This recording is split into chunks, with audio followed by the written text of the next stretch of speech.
What's up, everybody, and welcome to Inside the Game, your source for everything in the world of video games. Now, of course, you can always be a part of our show by going to insidethegame.ca or hitting us up in Discord, where there you can submit your clip and be the highlight of the week. What's coming up on today's episode? Well, here it is. It's the rundown. Run, flailing their arms, trying to get to you, which is a little unnerving, but it didn't make a whole lot of sense as far as story is concerned. The story is definitely the main focus in this game, so I'm not going to spoil anything, but Steve, this week we're hopping into Gravitational on Steam VR. You were playing on your Oculus, and this is an interesting one. I kind of actually had high hopes coming into this game. It's about... What does Sony do to counteract this massive purchase? I'm checking out Sifu over on the PlayStation 5. This is a unique fighting game all about revenge. Oh, there we go. Saving somebody. I threw a guy like a 50-yard. Looks like another great show, so let's get going as Scott kicks things off with Industria.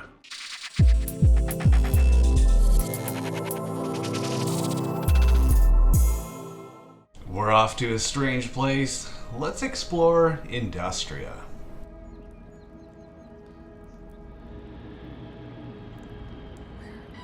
When the game begins, it drops you off in this new fantastical kind of city. You don't know why you're there or how you got there, but you know there's one person you want to find, and that's your brother.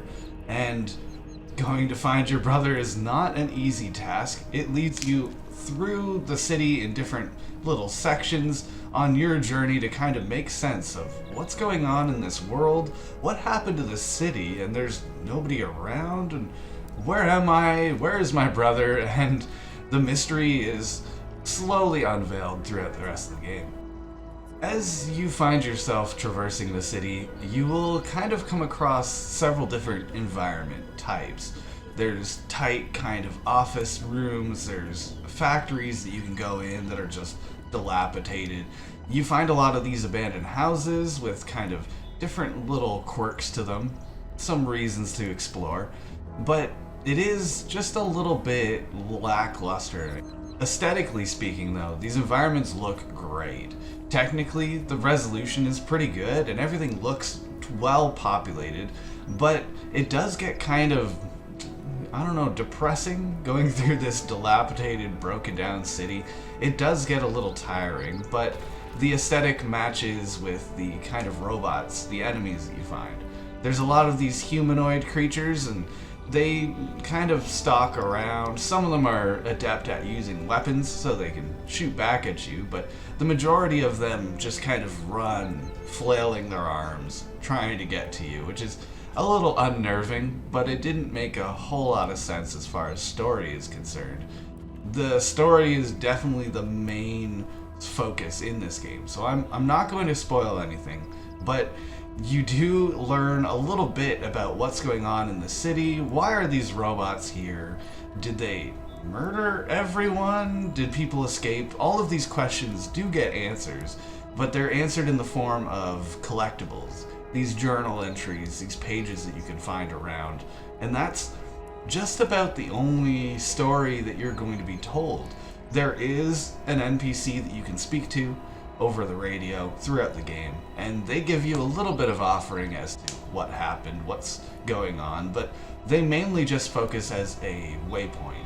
Hey, you checked out this building? Well, have you heard about the factory downtown? There's no real open sandbox area in this game. There's not a whole lot of freedom, agency. You're just there to get from point A to B. You can be a little creative on the way, but there isn't much to do other than that.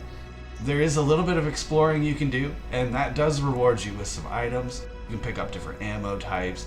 There's health vials, but that's just about it. There isn't clutter, there's no option to sell items and things like that that would, maybe take more of your time in an Elder Scrolls or a Fallout kind of scenario. They've done away with all that. They've simplified it, and I think that's actually a good thing. In my opinion, the simplicity of this game makes it kind of stay on course. You don't get distracted.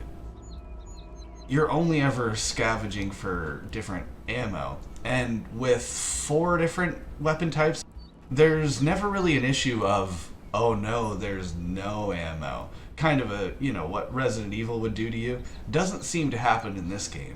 And again, I think that is positive. If it took me too long to kind of scavenge ammo around and I'm forced to explore, I would have been really frustrated with that. Although it would have extended the game time of this game. It's not super long.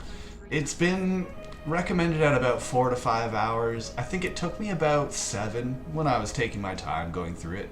So there's not a whole lot of game here, but it is quick to the point. Not a lot of fluff. They get you with this big mystery. What is going on here? Where am I? Where did Walter go? And then they answer them pretty succinctly. My biggest complaint, I think, is that the reveal in the story, not going to spoil it, I'm telling you, but it kind of was foreshadowed before it happened. With maybe 2 or 3 hours left in the game, which is a pretty significant chunk, I had already guessed what the reveal was going to be. Industria is trying to do its own thing, telling an intriguing story and showing off kind of an imaginative what could have been. The meat and potatoes of this game is getting through that storyline and getting these answers to the questions you have at the beginning, and I think it did a great job of that. A really imaginative world. I really liked Industria. It looked good and it sounded pretty great too. I had a good time with this one. I'm going to give this a 7.5. I think it is completely competent. It does what it set out to do. There's a few little aspects of it I would have tweaked, but like I said, I had a great time. Industria is an excellent FPS thriller story with great environments. However, not very deep or difficult gameplay.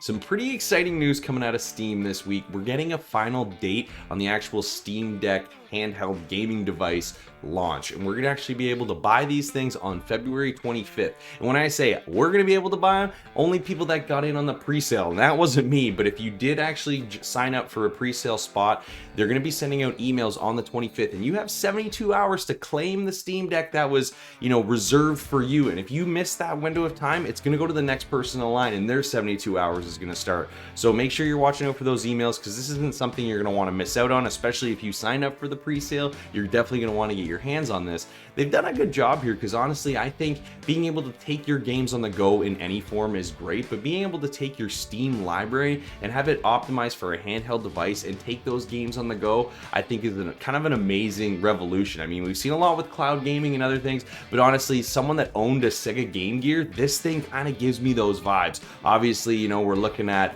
the Nintendo Switch kind of, comparisons here, but at the same time, I'm just an old school gamer, so I look at this thing and the first thing I think of was the Sega Game Gear. But honestly, I think this is going to be a huge launch. This thing's going to have a ton of demand. We're getting in at 3 different memory levels and price points in 64 gig, 256, and 512, and that's going from $399 all the way up to the steep price of $649. I don't know if this is necessarily the right price point for this, because there has been some skepticism at, what are the abilities of this device moving forward, but honestly, I think Steam's done a pretty good job here, and for their first kind of initial dive into this handheld market, I think they're making a pretty big splash. So if you sign up for the pre-sale, make sure you're watching out on February 25th for those emails.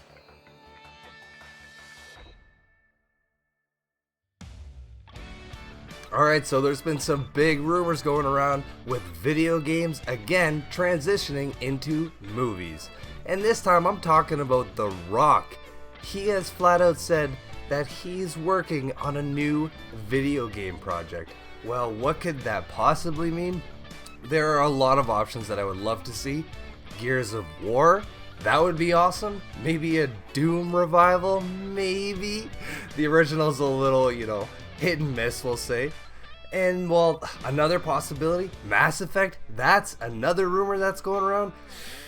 This I'm a little bit skeptical on. I mean, he is an incredible actor and one of my favorite actors, but Commander Shepard's role and The Rock, I don't know how I could see that blend together. But that all to say, There are a lot of rumors going around with what The Rock could potentially be acting in or working on. So let me know what you guys think. What is he working on? Are you excited for him to be working on a new video game project? Or are you not so enthusiastic about this? Please hit us up on our website at insidethegame.ca or on our Discord and let us know.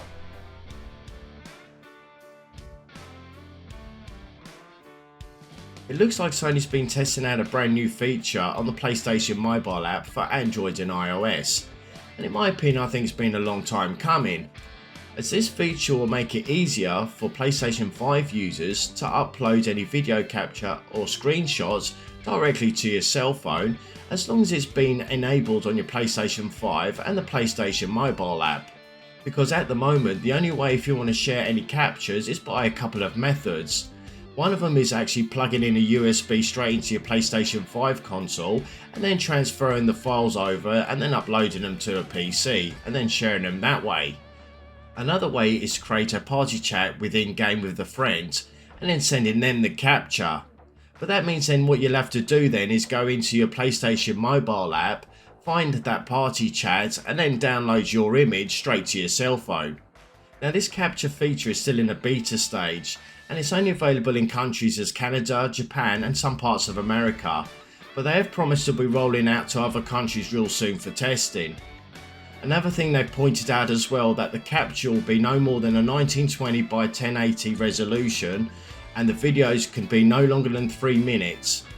They've also stated as well that the video capture will only stay on the PlayStation app no longer than 14 days as well before it gets deleted.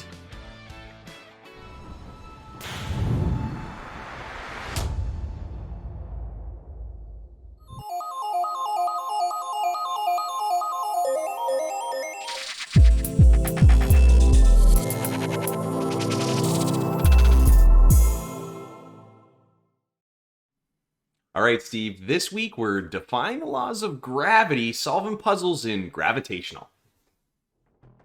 It looks like the factory is more damaged than we thought. Damn it. What is this? The levels are rising quickly. I think it will explode.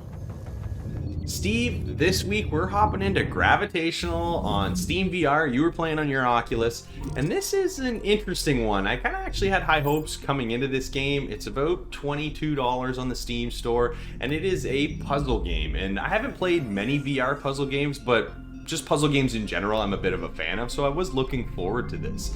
But unfortunately, jumping right into this one, I didn't love it as much as I wanted to. I mean, we're starting off as the main character, Sebastian, and we are on kind of this spaceship that is unfortunately kind of falling apart now. It's been kind of under siege and all the people have evacuated and you're the only one left. And the idea is to shut down the reactor and be able to kind of save your life as you go. And you build your way through, go room from room, solving puzzles. And you know what? It was an interesting concept. I liked the look of the game right from the onset, but there was definitely some big control issues that we will get into a little bit later. But what were your first impressions, Steve? I'd say the first 3 minutes, when you sort of have a little bit of an intro to sort of get you into the game, I thought, this looks cool. And then, unfortunately for me, it just went downhill. I just find, I mean, graphically, it was basic.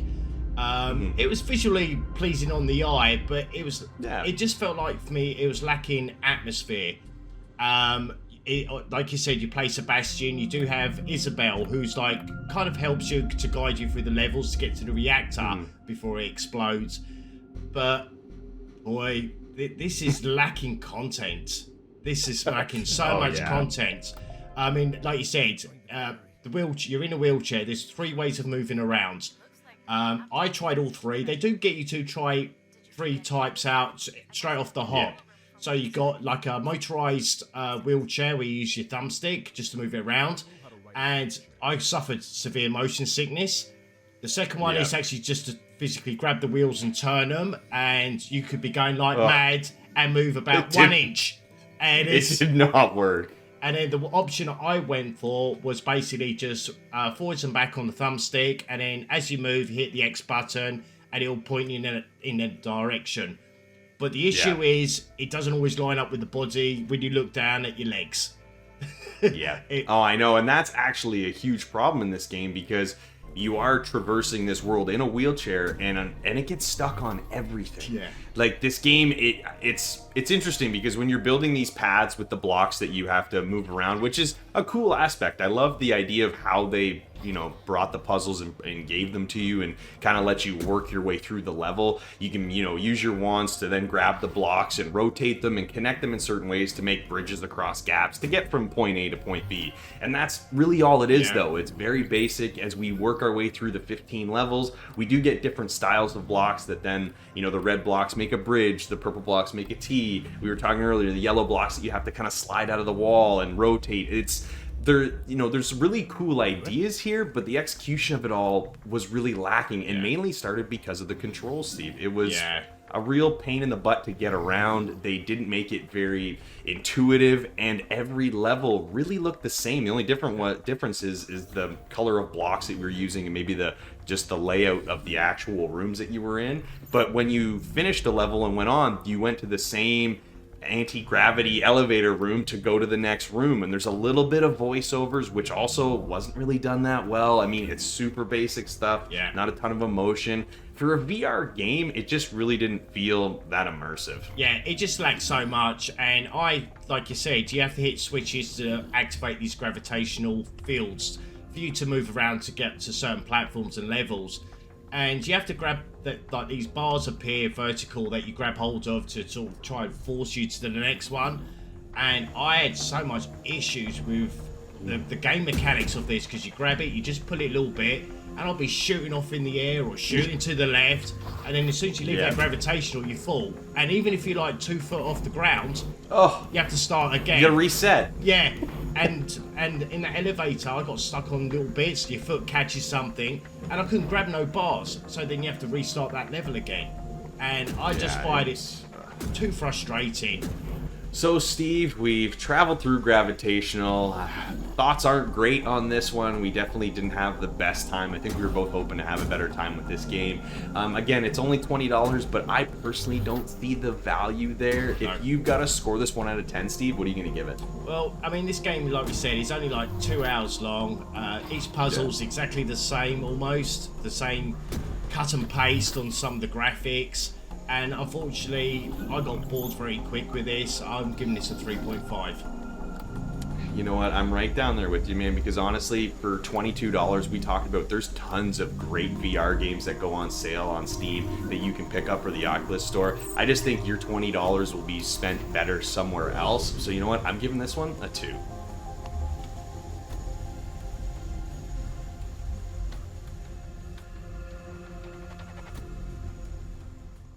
Gravitational has so much potential, but the lack of content with dull voice acting and similar backdrop with each level becomes very repetitive. With lack of interacting within the surroundings and poor game mechanics makes Gravitational feel very flat.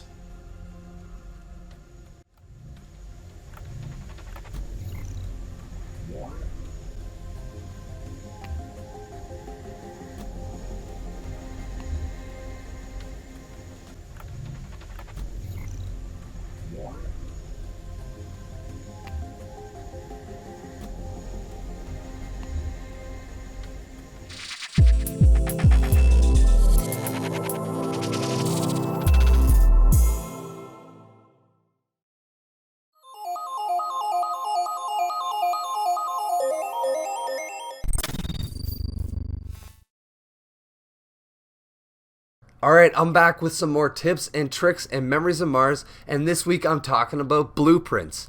How to get them, where to get them, and the best way to grind them. So let's get straight into it. There are 3 essential locations on this map, all of which are the reactors. Reactor Jonquil, Reactor Lavande, and Reactor Tulupe.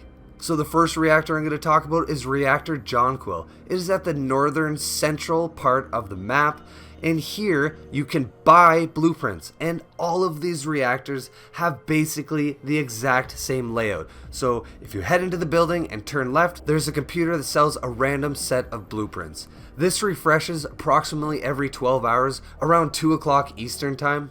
But a thing to note is that if you loot all of the crates in the reactor, you are guaranteed at least 2 blueprints every time. So the next one I'm going to mention is Reactor Levant, because this is just south of Reactor Jonquil. So you can easily tag these two in about 10-15 minutes and get at least 4 blueprints. And now the last reactor I'm going to mention is Reactor Talupe, which is in the southwestern part of the map. So keep in mind, guys, if you want to loot these crates, it takes about an hour for them to refresh, and then the computer refreshes twice a day at 2 o'clock Eastern time. So good luck getting those blueprints, guys. Some of them are quite a grind to get. I'm still itching for one more so I can fully complete the game.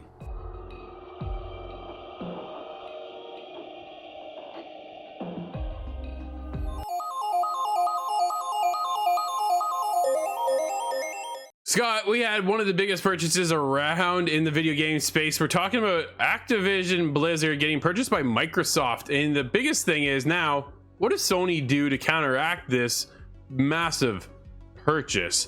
If you didn't know, I don't know how you don't know, but Microsoft purchased Activision Blizzard for $68.7 billion. Scott. Yeah, that is billion with a B.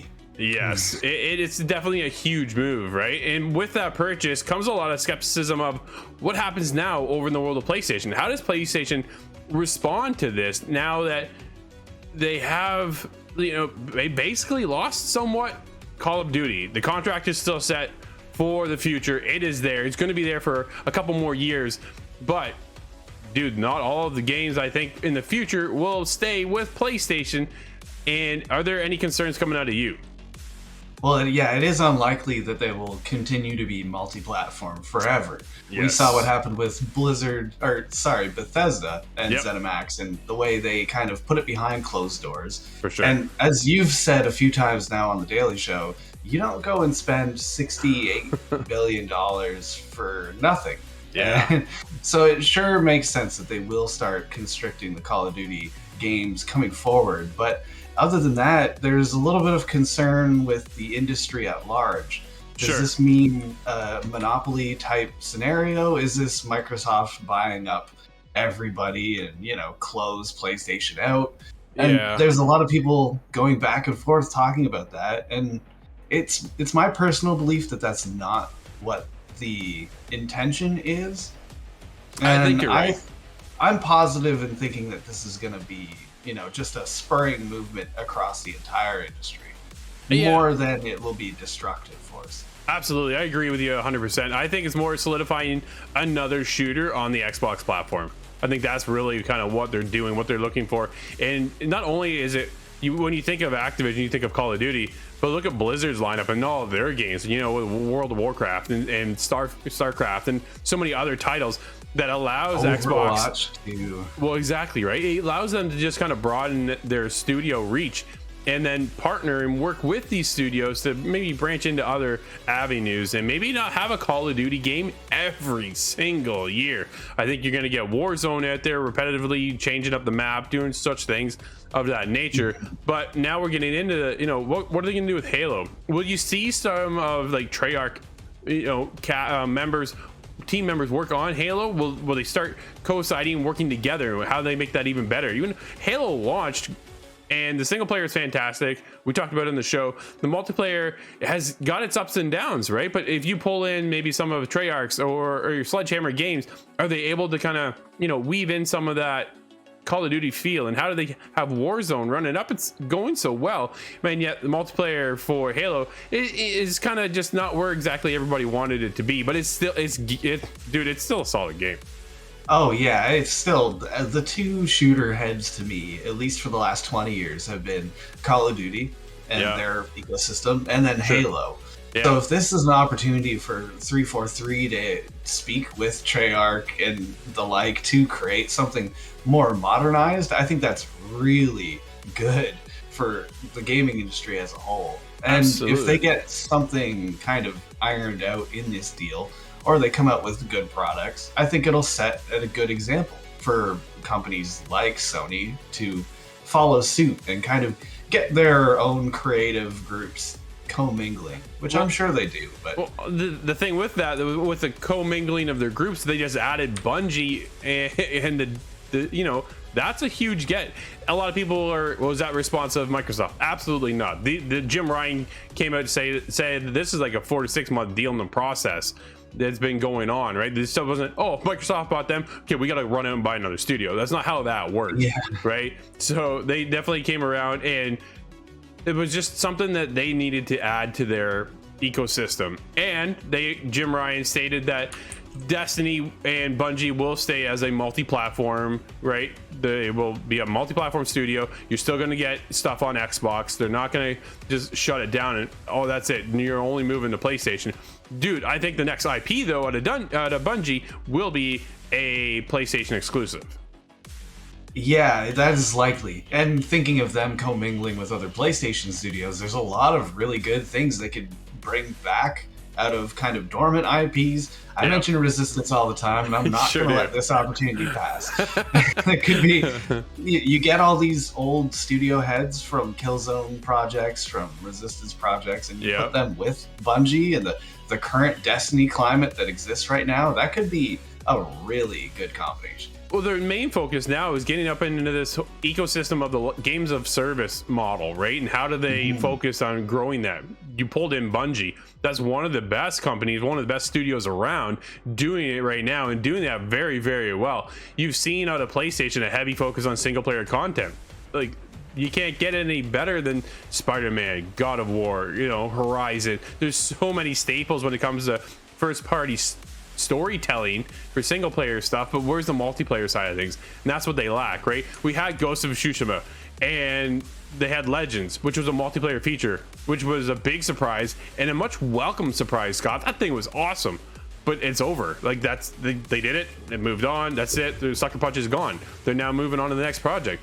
What if you pull in Bungie and you work with them and you go, hey, how do we focus on making this a live service kind of experience? We can keep our community in there, so when we get Ghost of Tsushima 2, we also have a multiplayer package that comes with it that it keeps us going for days and months and years, like Bungie has with Destiny. Yeah, Destiny is a shining example of how to add to this game, keep it going, introduce new kind of content, guns, and the like. So I think that would be a great ecosystem if they are commingling to get some more longevity out of these huge projects. Absolutely. Scott, they said they are not done, though. PlayStation not done purchasing studios. One we've kind of teased and kind of hoped for is Metal Gear Solid coming back in the form of them purchasing Konami. At this point, I don't even need to know if they want to buy Konami. They just need to buy Metal Gear and just get the IP under the PlayStation umbrella and go from there and give it another studio. Give it to Blue Point. Let them remake Metal Gear 1, 2, and 3. You know, bring back all of that nostalgia that we grew up with, but put it on that Blue Point spin and make it for next generation. But what studio do you think they will purchase next, Scott? Yeah, that's a real hard one to guess because a lot of people are throwing out these big kind of ideas. Yeah. A Rockstar is not going to be purchased. That's just not going to happen. No. Ubisoft, we've talked about a little bit. Again, I think that's very, very unlikely. That's not going to happen. No. Capcom is talked about It in is. the Eastern Hemisphere, especially. And I think that's possible, but I'm thinking From Software. That might be the one that makes the most sense for PlayStation to kind of hold and grab up. Yeah. But if it's not that, I'm still thinking of how the acquisition wars, if you want to say, it's the kind of the third act of the console wars here. Yeah. What is that going to result in? Is this going to make Call of Duty goes Xbox exclusive, we'll say. Destiny goes PlayStation exclusive, we'll say. And then what happens after that? Is that going to be just the end of the fight? I don't think so. So I'm wondering if it'll cause a lot of these dormant projects, IPs, to come back to the surface. And that's why I think it's good for gamers as a whole. If Call of Duty gets locked away, well, what if Resistance comes back? Yeah, you never What know. if Killzone comes back? Dude, there's so many questions in the world of PlayStation. Let us know if you have any questions and what your thoughts are. What's PlayStation's next move? InsideTheGame.ca.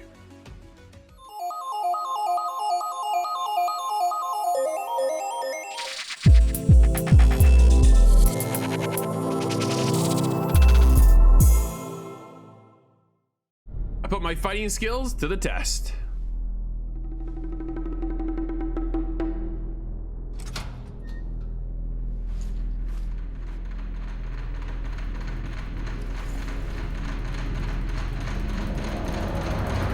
I'm checking out Sifu over on the PlayStation 5. This is a unique fighting game all about revenge.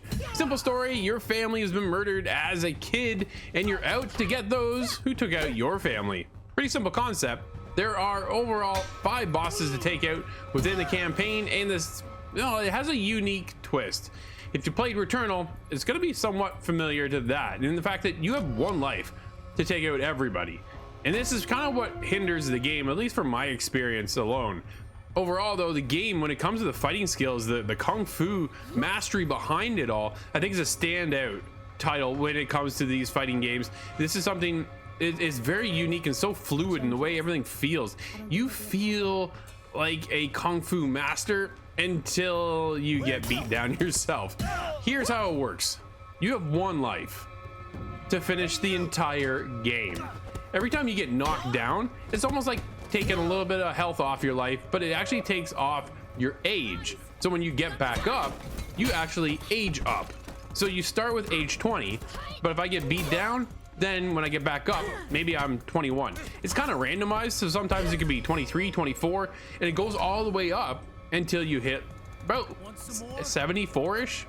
So when you're 74 years old, you're kind of looking at your last life.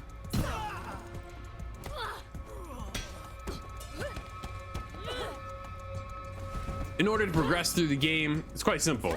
Master your skills. That's what it comes down to. It's all about timing, sequence, and if you're a fan of Mortal Kombat or fighting games in general, look for pulling off combos. Those go a long way in the outcome of your progression throughout the game.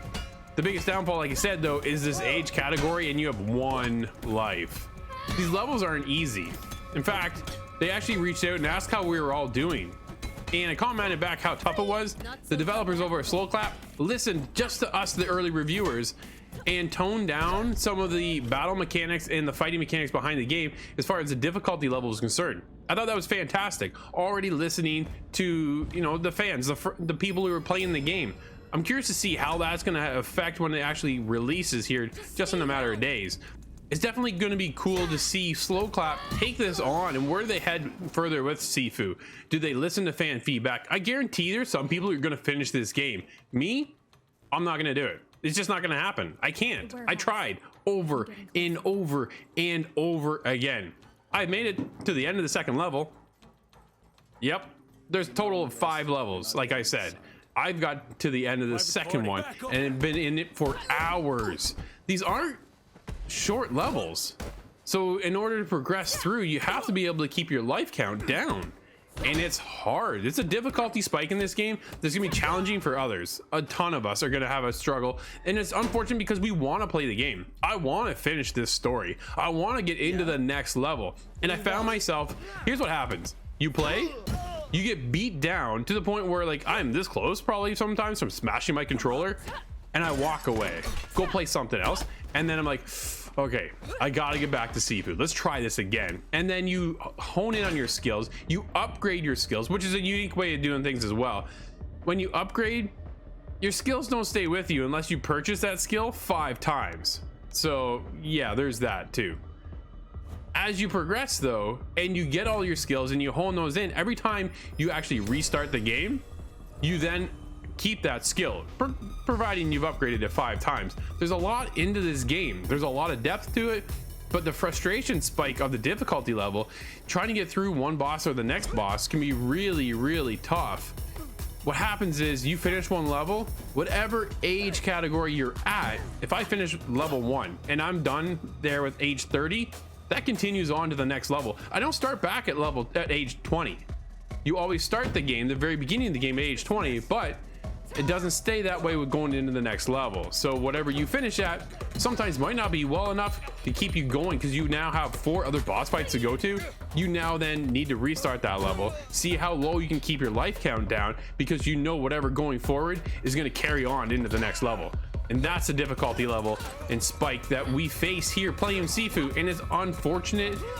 I understand the mechanics, I appreciate the mechanics, but I can't get my age count down. Moving into level 2, I'm age 27. I finished that level almost and died every time, and I've capped out at age 74. How am I supposed to get through 3 more levels? That's what I said. People are gonna do it. I guarantee it. Apparently, I'm not, and it's too bad.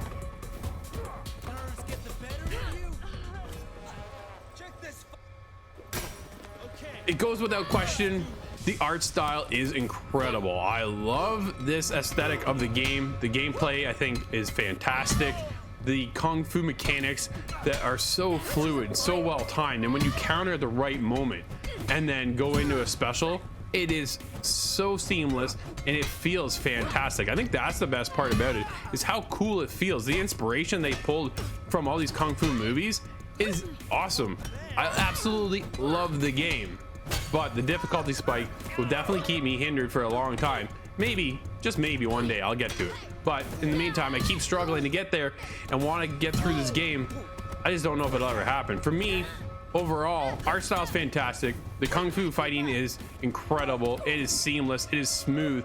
It is so rewarding. It's like getting through one of those challenging bosses in Dark Souls where you beat that, or Bloodborne, and you get past that, you're like, yes, nailed it. However, your age stays up there. So whatever age you're at, that's the biggest problem. That's what's holding all of us back here. I'm definitely curious to see what everybody else is at. For me, Sifu sits there with a 7.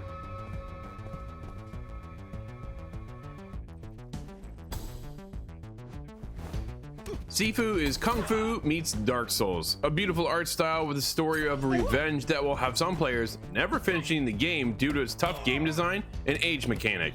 Prepare to die, or get really old often.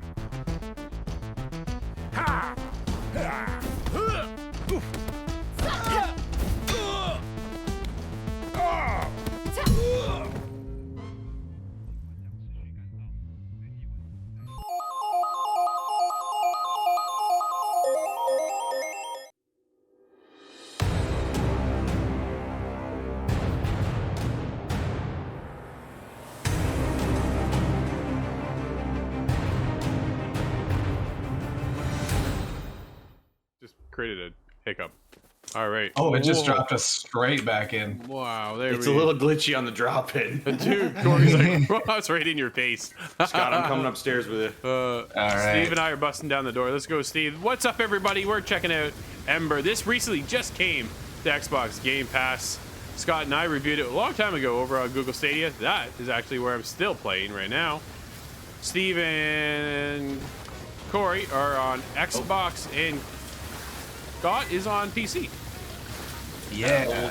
Eclectic mix of platforms. Oh, there we I go. like it. Saving some money. Oh, like it. There I you threw a guy like a 50-yard throw. Oh, I got him. I got him. You just go get him outside.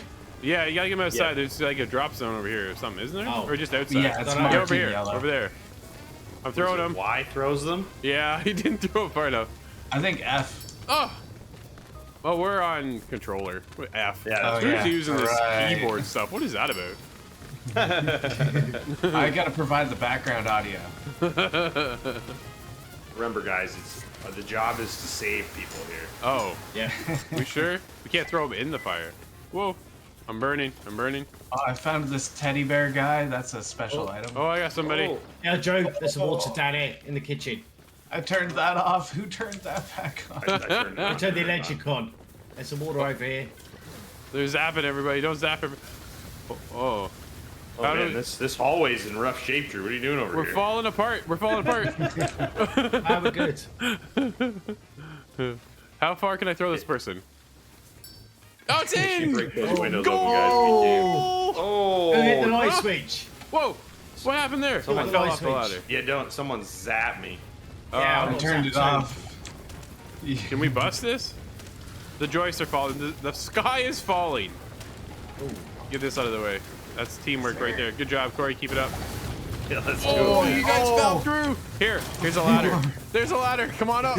Oh, Hey, there's a guy down here. we lost the floor. I have valuables. I'm rescuing diamonds. Oh. Sorry, guys. Oh no. Corey's stealing money. The green. Well, no. I'm putting it out with the people where it belongs. You know, I figure they're gonna need it after this. Can we bust the floor apart? There we Did go. you find Did you find everyone? Oh, good idea. there's- Yeah. That's someone I right. else got one down right here. This main floor is. Oh yeah, we're in trouble, guys. We gotta clear this out down here. Oh, here we go. Here we go. Oh, there's somebody. Oh, nice. Safety first. Throw them. Oh my goodness gracious! This is gonna be tough, guys. We got this. Oh, We got this this. is on fire. Is there I anybody was left? playing this with Yeah, with a buddy of mine a couple weeks ago, and we're just yelling, "It's very on fire in here!" Oh, Oh man, I can't get up there now. Grenade! Oh no, Can I it's get up here? electrified. Who turned it on? Okay. Did I jump? I don't know if there's anybody left in the house, guys. I think it's just us. Oh, I Oh, gotta use the scanner. anybody I don't left? see anybody. I just see yeah. you guys. Oh, there's Is this one. guy in the house? I'm out. Or is he outside? He's on the He's ground. on the roof. Oh, no. Here, I got my ladder. Oh, no, that didn't work.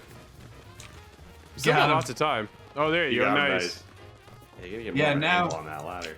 Now you can take all of the goods you can salvage out of the house before we leave. What's left of the And- house? There's some money and stuff in here, I think. Yeah, the money is fan. the bonus you really want. I'm taking the fan. I want the fan. It won't work. I got it. I got the fan. It's worth $8.40. How do I get out of the house? I'm stuck. Oh. I took a barrel. Somebody of get me out of oil here. out. You won't let me take no. the washing machine. There we go. You guys are trying to steal the appliances. I found a big stack of diamonds. Oh, Is there tools? Anybody Hey, need a man, chair? put the- this fire's getting out of hand, though. If you put those diamonds in the blue Oh, spot, man, I almost had it. we take it home. There. I got a chair for Oh, okay, I'm $18. gonna go get it then. There we go. Oh, get over there. Nice. Oh, can I not get them now? What can't you get? Oh, Put no. them in the yellow There we area. got a puddle over here. Oh, maybe. Yeah. What else we got over here? I got a oh, I almost had a dresser. Yeah, this entrance is very on fire. Hey, does that go down in value if you just throw it all over the place? I throw it into the Oh, The I holding dinged it area. right off the guy. Safety first. if you can get it out. Okay, where do we go? We go to the blue zone? To the blue zone. Yeah, I think Where's the there's blue zone? Oh, it's Over over here. by the ambulance. Oh, man, there's barbecue. Good job, everybody. Hey, not bad, not bad. That's This a little house is overwhelming. fun. I can see how this could get crazy as time goes on. Find here. bonus cash. We missed that one. There's one we didn't get. Oh, this is. Oh, it is okay. I was There. waiting for Hey, it. Like 5 out of nailed it, 5. man. Nailed it. Good job.